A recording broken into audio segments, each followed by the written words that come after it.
1200 साल पहले भारत में एक ऐसा मंदिर बनाया गया जिसे बनाने के लिए पूरा पहाड़ काट दिया गया। और सबसे हैरान करने वाली बात, यह मंदिर अलग अलग पत्थरों से नहीं बना बल्कि एक ही विशाल चट्टान को तराश कर बनाया गया है। महाराष्ट्र के एलोरा में स्थित कैलाश मंदिर आज भी दुनिया की सबसे अद्भुत इंजीनियरिंग मिस्ट्रीज में गिना जाता है।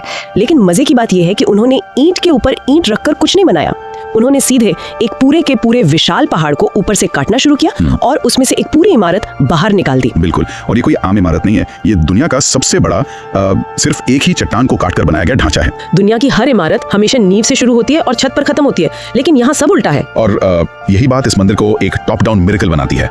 बिना किसी गलती के पहाड़ों को ऐसे उल्टी दिशा में तराशने का लॉजिक उस समय के लोगों के दिमाग में कैसे आया होगा? उन्होंने इसे ढहने से कैसे रोका?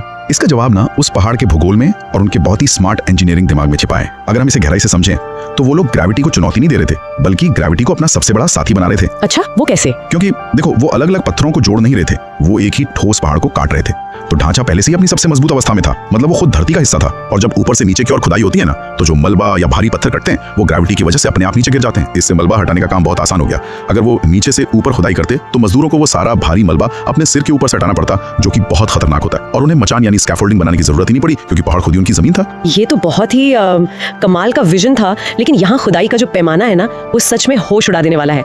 मैंने जो जियोलॉजिकल रिपोर्ट्स देखी थी उसके हिसाब से इस पूरी प्रक्रिया में लगभग 2 से 4 लाख टन पत्थर हटाया गया था। हाँ, ये नंबर बहुत बड़ा है। और ये सारा काम सिर्फ छेनी और हथौड़े की मदद से करीब 18 सालों में पूरा किया गया। अगर हम इसका गणित लगाए ना तो ये और भी चौंकाने वाला हो जाता है। 18 साल का मतलब है लगभग 6500 दिन। अगर 4 लाख टन पत्थर हटाया गया तो इसका सीधा सा मतलब है कि हर रोज बिना किसी छुट्टी के करीब 60 टन ठोस पत्थर पहाड़ से काटा जा रहा था। बाप रे, 60 टन! हाँ, और उसे बाहर भी निकाला जा रहा था। और ये कोई रफ काम नहीं था। 60 टन पत्थर हर दिन हटाने के लिए हजारों मजदूरों की एक पूरी फौज लगी होगी, और हाथियों और बैलगाड़ियों का एक बहुत ही अचूक नेटवर्क रहा होगा। जीरो मार्जिन फॉर एरर, कोई गलती की गुंजाइश ही नहीं थी। वहाँ वाकई कोई अंडू बटन नहीं था। अगर एक खंबा तराशते समय पत्थर थोड़ा भी ज्यादा चटक जाता तो वो खंबा हमेशा के लिए खराब हो जाता। हाँ, और वो तो वापस जुड़ नहीं सकता। बिल्कुल नहीं। इसे ऐसे समझना चाहिए कि उन शिल्पकारों को उस बेसाल्ट पत्थर के नेचर का बहुत गहरा ज्ञान था। बेसाल्ट एक ज्वालामुखी पत्थर होता है जो कि बहुत ज्यादा कठोर होता है। यहीं पर प्राचीन विज्ञान का एक और बड़ा चमत्कार सामने आता है, जिसे हम थर्मल शॉक कहते हैं। अच्छा, ये क्या होता है? कुछ ऐतिहासिक अध्ययनों से पता चलता है कि वो लोग पत्थर की सतह पर पहले बहुत तेज आग जलाते थे, जिससे पत्थर बहुत ज्यादा गर्म हो जाता था, और फिर वो अचानक से उस पर एकदम ठंडा पानी डाल देते थे। तापमान के इस तरह अचानक बदलने से उस कठोर पत्थर में दरारें आ जाती थीं, और फिर उन दरारों में लोहे की छेनी डालकर उसे बहुत ही आसानी से तोड़ लिया जाता था। अरे वाह! ये तो थर्मोडायनामिक्स का बहुत ही प्रैक्टिकल और बेहतरीन इस्तेमाल है। बिल्कुल। इस तरह तो वो रोज 60 टन पत्थर आसानी से निकाल पाते होंगे। लेकिन यहाँ एक और चीज मुझे बहुत उलझन में डालती है। क्या? जब वो पहाड़ की चोटी से खुदाई कर रहे थे तो उन्हें पहले से कैसे पता था कि 50 फुट नीचे जाने के बाद उन्हें विशाल हाथियों की मूर्तियों के लिए या नंदी मंडप के लिए एग्जैक्टली कितनी जगह छोड़नी है? मतलब बिना किसी 3D मॉडलिंग सॉफ्टवेयर के ये प्लानिंग कैसे मुमकिन है? इस प्लानिंग को समझने के लिए ना हमें उनके ग्रिड सिस्टम और ज्योमेट्री को समझना होगा। ये कोई तुक्का या अंदाजा नहीं था। अच्छा। काम शुरू होने से पहले ही मुख्य वास्तुकारों ने पूरे पहाड़ का बहुत बारीकी से अध्ययन किया होगा। इन प्लम लाइंस और पानी के स्तर का इस्तेमाल करके उन्होंने पूरे पहाड़ पर एक काल्पनिक 3D ग्रिड बना लिया था। हर एक मजदूर को पता था कि उसे एक्स और वाई कोऑर्डिनेट पर कितनी गहराई तक काटना है और कहां पर जाकर रुक जाना है। इसी कैलकुलेटेड विजन की वजह से ही वो ऊपर से नीचे आते हुए इतना परफेक्ट स्ट्रक्चर बना पाए। तो इतनी कठोर मेहनत और ऐसी बेदाग सटीकता के पीछे का मोटिवेशन क्या था? ये बनवाया किसने था? कैलाश पर्वत का धरती पर एक साक्षात प्रतीक बनाना था। अच्छा, इसीलिए इसका नाम कैलाश मंदिर है? बिल्कुल।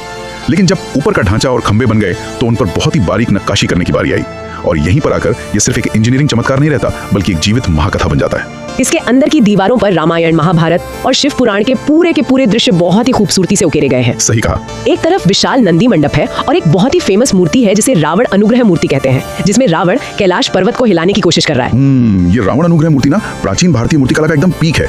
मतलब जब हम उस मूर्ति को देखते हैं तो रावण कैलाश पर्वत को हिलाने की कोशिश कर रहा है, उसकी मांसपेशियों में खिंचाव है, चेहरे पर वो जोर दिख रहा है। और वहीं ठीक ऊपर भगवान शिव बहुत ही शांति से एकदम रिलैक्स्ड अपने पैर के अंगूठे से उसे दबा रहे हैं।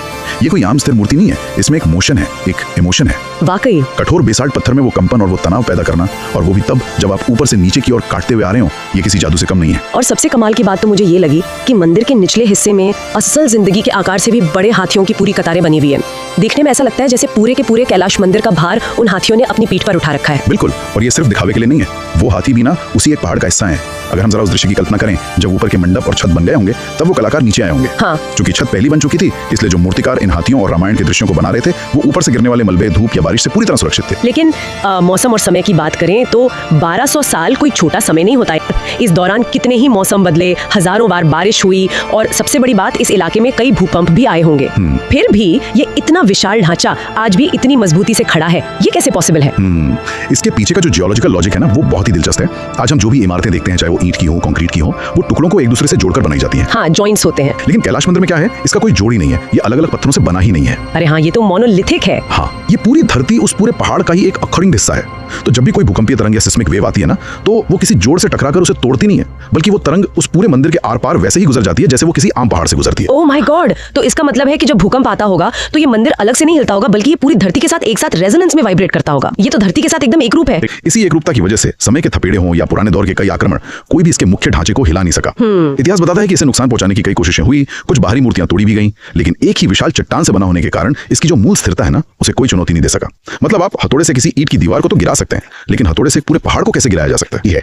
इस पूरी चर्चा ने तो आज इस मंदिर को देखने का नजरिया ही बदल दिया है मेरा भी। ये सिर्फ पत्थरों की खुदाई का ढांचा नहीं है, ये इस बात का जीता जागता सबूत है कि प्राचीन भारत न केवल अध्यात्म में बल्कि इंजीनियरिंग, ज्योमेट्री और जियोलॉजी में भी कितना ज्यादा आगे था। ये कोई रहस्यमयी जादू नहीं था, ये गणित, फिजिक्स और इंसानी दिमाग की ताकत का एक बहुत ही शानदार प्रदर्शन था। सही कहा, ये इंसानी कल्पना की एक ऐसी उड़ान है जो 1200 साल बाद भी हमें मंत्रमुग्ध कर देती है। अगर हम एलोरा की इन गुफाओं के ठीक नीचे की बात करें तो वहां पानी को स्टोर करने के प्राचीन तरीके और गहराई में छिपी हुई गुफाओं का कैसा रहस्यमय नेटवर्क बिछा रखा होगा। क्या इन विशाल पहाड़ों और शानदार मंदिरों के ठीक नीचे अंधेरे में कोई और अनजानी उन्नत दुनिया हमारा इंतजार कर रही है, जिसे शायद आज भी हम अपनी इतनी आधुनिक तकनीक के बावजूद पूरी तरह से नहीं खोज पाए हैं? ये सोचना ही रोंगटे खड़े कर देता है ना?